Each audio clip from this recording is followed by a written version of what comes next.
Akibat wabah virus corona, pemerintah telah meniadakan kegiatan belajar mengajar di sekolah selama 2 minggu. Psikolog Seto Mulyadi menyatakan, waktu 14 hari ini diharapkan bisa dimanfaatkan para orang tua untuk merekatkan kembali ikatan keluarga dan meningkatkan edukasi anak-anaknya.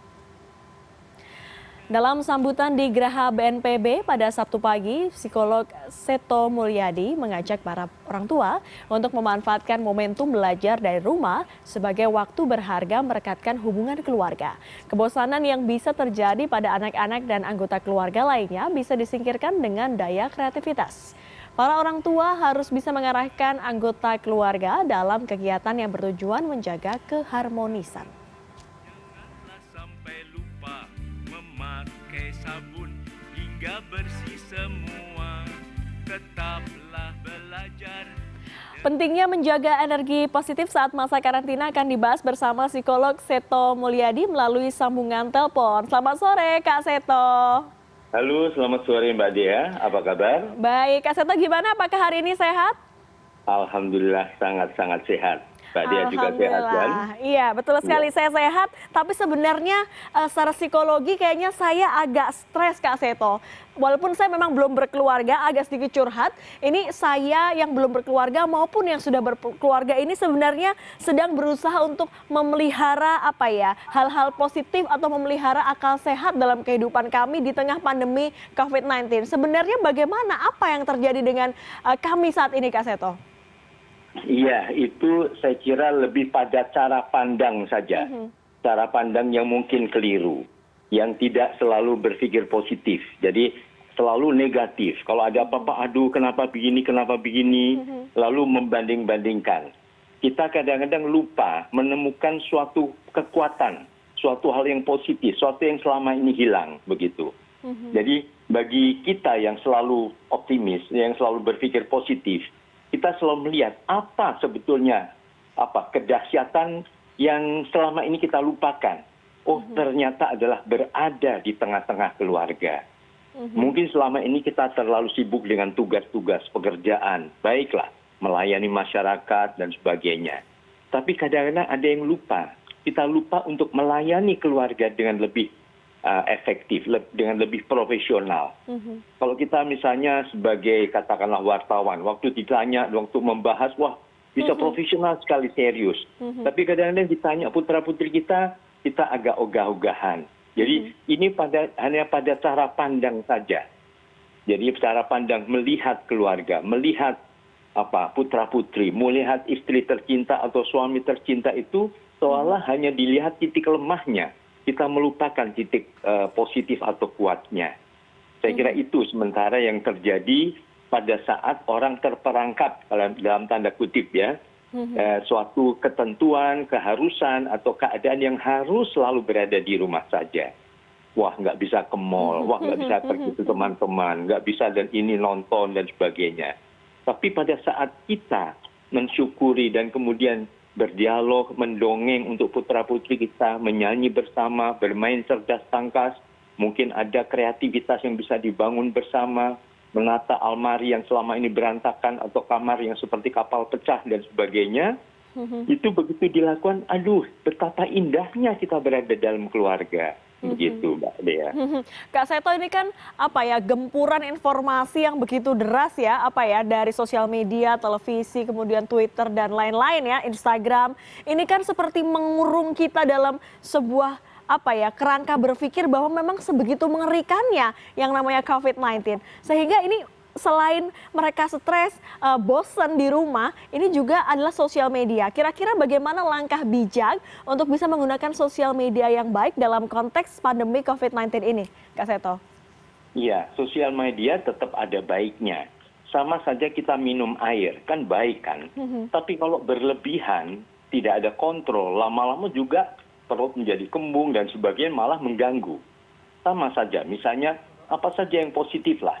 Misalnya menyanyi positif. Kalau menyanyi terus panjang hari sampai tengah malam harus menyanyi keras-keras dan sebagainya juga akhirnya negatif. Jadi intinya adalah bagaimana memainkan itu semua dengan seimbang. Ada saatnya sosial media, ada saatnya nonton televisi, melihat perkembangan mengenai COVID-19 dan sebagainya. Tapi ada saatnya televisi dimatikan, gadget dimatikan. Kemudian kita apa?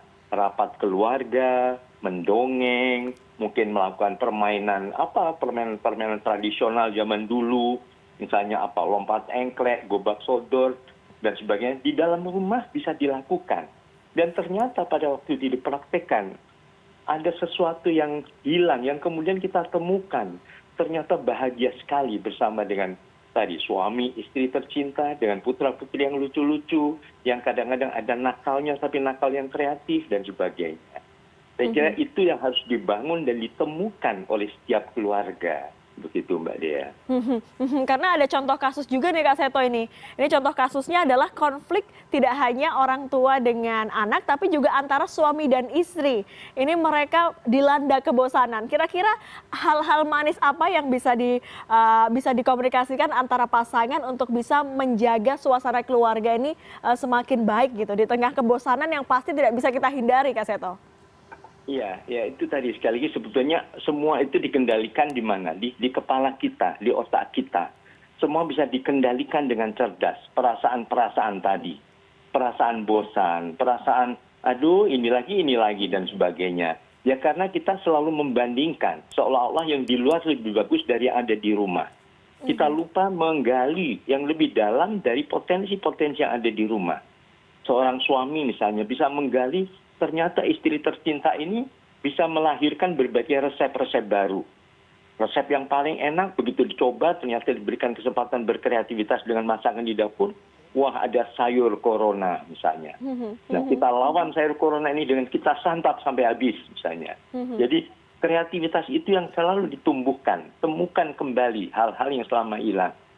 Jadi mungkin ingat kan, saya kira semua masih ingat lagu harta yang paling berharga adalah keluarga. Nah, itu kita bangun kembali harta yang sangat indah ini sehingga begitu nanti berpuasa selama di rumah saja ini sudah selesai dan kemudian bisa aktif kembali, kita sudah seperti di-charge, ada baterai yang baru yang kuat yang kemudian jauh lebih dahsyat dan bisa lebih produktif di dalam berkarya di tengah masyarakat. Begitu. Kak Seto, ini kan ada yang melakukan himbauan pemerintah, mereka selalu stay at home, selalu ada di rumah, tapi masih banyak juga orang yang keluar rumah kemudian melakukan pertemuan-pertemuan dengan jumlah yang banyak. Sebenarnya apa yang Kak Seto lihat dari background story orang-orang di Indonesia ini? Apakah ini merupakan budaya atau bagaimana Kak Seto? Iya mungkin ya, artinya di satu sisi kan memang dianjurkan kita selalu bersilaturahmi, selalu bersosialisasi, berkumpul, itu betul, penting. Tapi kan ada saat-saat darurat, saat-saat tertentu, di mana dulu juga dalam sejarah pernah terjadi, di mana tiba-tiba wajah mengancam yang begitu mewajibkan semua berada di tempat saja atau di rumah saja. Nah itu perlu dihadapi juga tetap dengan tenang, tetap dengan bijak, tapi juga dengan kreatif begitu. Artinya kita buanglah rasa egoisme, mau menang sendiri dan sebagainya. Keberanian berkorban itu ternyata kalau dilakukan ternyata sangat indah sekali. Misalnya dengan mulai berdoa, sering kita hanya berdoa untuk diri kita sendiri, supaya lulus ujian, supaya sukses, supaya diterima di perusahaan tertentu. Kita sering lupa mendoakan orang lain. Nah dalam kesempatan ini kita juga sering lupa mencoba menghargai orang-orang di dalam keluarga sendiri. Dan keluarga kadang-kadang bukan hanya yang saudara-saudara, mungkin juga ada asisten rumah tangga yang selama ini juga setia membantu di rumah, itu juga mohon tetap diperlakukan juga sebagai keluarga. Sehingga kita membangun semacam super team. Ya. Ada hero-hero yang beragam, bahwa di dalam ini ada pahlawan-pahlawan yang hebat-hebat. Nah, pahlawan ini kalau bersatu, bersinergi, akan melahirkan juga suatu karya-karya yang lebih cemerlang lagi. Makanya itulah menjadi pahlawan atau menjadi hero bagi diri sendiri dan juga bagi lingkungan. Begitu Mbak Dea. Kak Seto, terakhir dong Kak Seto, ini tolong diberikan tips aplikatif untuk bisa memelihara hal positif dalam keluarga, dan juga ini menjelang mudik. Ini pasti ada tekanan dari keluarga di kampung, ayo pulang, ingin mungkin puasa bersama, hari raya bersama. Silahkan Kak Seto. Ya, yang paling utama sekarang marilah kita meningkatkan kemampuan berkomunikasi. Sesuatu pertengkaran, bahkan suatu peperangan besar, itu sering terjadi karena tidak adanya komunikasi yang efektif. Jadi kunci utama, marilah kita sering duduk bersama, berdialog, semacam tadi rapat keluarga, termasuk melibatkan seluruh unsur keluarga, sehingga semua masukan-masukan, dialog ini betul-betul bisa efektif dan bisa melahirkan suatu keputusan yang tepat untuk kepentingan bersama. Misalnya nanti menghadapi mudik misalnya. Nah, siapa yang tahu nanti di luar ada orang yang mungkin secara kebetulan dekat kita, artinya kita ketularan. Dan kemudian kita membawa ke kampung halaman, membawa virus itu dan menularkan orang lain juga. Nah, ini semua kan mengedepankan kepentingan bersama, kepentingan orang lain yang harus dibangun dulu di dalam keluarga.